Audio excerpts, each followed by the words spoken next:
দাবার বোর্ডে একটা চাল আছে যার নাম সিসিলিয়ান ডিফেন্স, যেখানে কালো গুটি শুরুতে সরাসরি আক্রমণ না করে ধীরে ধীরে কেন্দ্রের নিয়ন্ত্রণ নেয় এবং সাদা গুটির বড় বড় চালগুলোকে অকেজো করে দেয়।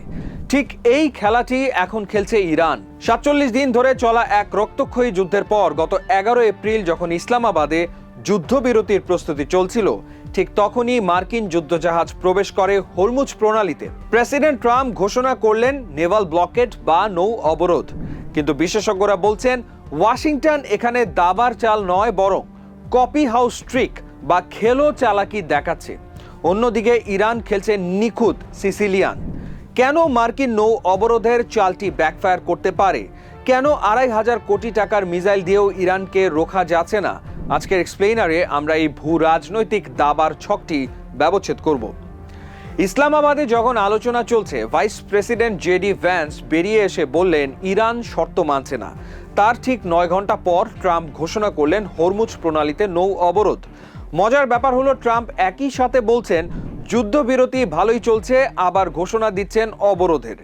ইতিহাস বলছে ১৯৬২ সালে কিউবান মিসাইল ক্রাইসিসের সময় প্রেসিডেন্ট কেনেডি অবরোধ বা ব্লকেড শব্দটি ব্যবহার করতে ভয় পেয়েছিলেন, কারণ এটি সরাসরি যুদ্ধের শামিল। তিনি ব্যবহার করেছিলেন কোয়ারেন্টাইন শব্দটি। অথচ আজকের ওয়াশিংটনে কেনেডি পরিবারেরই একজন সেই ক্যাবিনেটে আছেন যারা জাতিসংঘ বা মিত্রদের তোয়াক্কা না করেই এই শব্দটিকে সহজ করে ফেলেছেন। ব্রিটেন এই অবরোধে অংশ নিতে সরাসরি মানা করে দিয়েছে। ইরান কিভাবে এই খেলায় পাল্লা দিচ্ছে? এখানে খেলাটা দামি অস্ত্রের নয়, বরং বুদ্ধির। ইরানের একটি ড্রোনের দাম মাত্র $২০ থেকে $৫০,০০০, আর সেটি ধ্বংস করতে আমেরিকার খরচ হচ্ছে $৪ মিলিয়ন প্যাট্রিয়ট মিসাইল। খরচের ব্যবধান ১০৬:১। গত ৫ সপ্তাহে আমেরিকা ব্যয় করেছে প্রায় $৩১ বিলিয়ন। প্রতি সেকেন্ডে ওয়াশিংটন খরচ করছে প্রায় $২১,৮০০। একে বলা হয় মোজাইক ডিফেন্স। ইরান তাদের ক্ষমতাকে ছোট ছোট অনেকগুলো নোডে ভাগ করে দিয়েছে। একটা বা 10টা হামলায় তাদের পুরো সিস্টেম ধ্বংস করা সম্ভব নয়। তারা হরমুজ প্রণালী বন্ধ করতে দামি যুদ্ধজাহাজ ব্যবহার করে না, তারা ব্যবহার করে সস্তা মাইন, স্পিডবোট এবং ড্রোন। ফলাফল, আমেরিকা এখন $1 বিলিয়ন খরচ করে সেই পথ অবরোধ করছে, যা ইরান আগে থেকেই সস্তায় বন্ধ করে রেখেছিল। ইরান খুব সূক্ষ্মভাবে আরব দেশগুলোর মধ্যে বিভাজন তৈরি করেছে।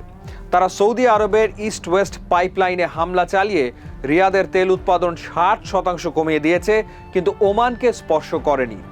এর মাধ্যমে বার্তাটি পরিষ্কার, যারা ওয়াশিংটনের সাথে থাকবে তারা মাসুল দেবে। হরমুজ প্রণালীতে এখন ইরান অনুমোদিত রুট ছাড়া জাহাজ চলাচল প্রায় অসম্ভব। ট্রাম্প যে জোন্স অ্যাক্ট স্থগিত করেছেন তা এক প্রকার পরোক্ষ স্বীকারোক্তি যে আমেরিকার নিজস্ব জাহাজ বহর এই পরিস্থিতি সামলাতে ব্যর্থ। এই খেলায় পাকিস্তান এক নতুন ও শক্তিশালী মধ্যস্থতাকারী হিসেবে আবির্ভূত হয়েছে। ১৯৭৯ সালের পর প্রথমবার ইরান ও আমেরিকার মুখোমুখি বৈঠক হয়েছে ইসলামাবাদে। পাকিস্তান এয়ারফোর্স ইরানের প্রতিনিধি দলকে স্কট করে নিয়ে এসছে।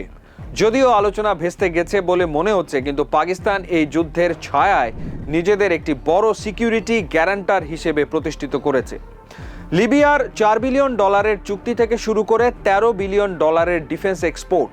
পাকিস্তান এখন দাবার বোর্ডে এমন এক খেলোয়াড় যার হাতে দুই পক্ষেরই চাবি রয়েছে। দিন শেষে ট্রাম্পের নৌ অবরোধ ইরানের জন্য নয়, বরং তার নিজের দেশের ভোটারদের জন্য একটি রাজনৈতিক শোডাউন। এটি শক্তিমত্তা প্রমাণের চেষ্টা মাত্র, কিন্তু ইরান খেলছে ধৈর্য আর সময়ের খেলা। তারা অপেক্ষা করছে ট্রাম্পের অ্যাপ্রুভাল রেটিং পড়ে যাওয়ার জন্য এবং তেলের দাম $১০০ ছাড়িয়ে যাওয়ার জন্য। প্রেসিডেন্ট ট্রাম্প বলেছিলেন যুদ্ধবিরতি হোল্ডিং ওয়েল, কিন্তু দাবার বোর্ডে সাদা রাজা এখন ক্রমাগত কোণঠাসা হয়ে পড়ছে। যখন কোনো দামি চাল সস্তা চালের কাছে হেরে যায়, তখন দাবার ভাষায় তাকে বলে চেকমেট। ইরান কি আসলেই আমেরিকাকে সেই চেকমেটের দিকে নিয়ে যাচ্ছে? আপনার কি মনে হয়? ওয়াশিংটনের এই অবরোধ কি ইরানকে থামাতে পারবে? কমেন্টে আমাদের জানান।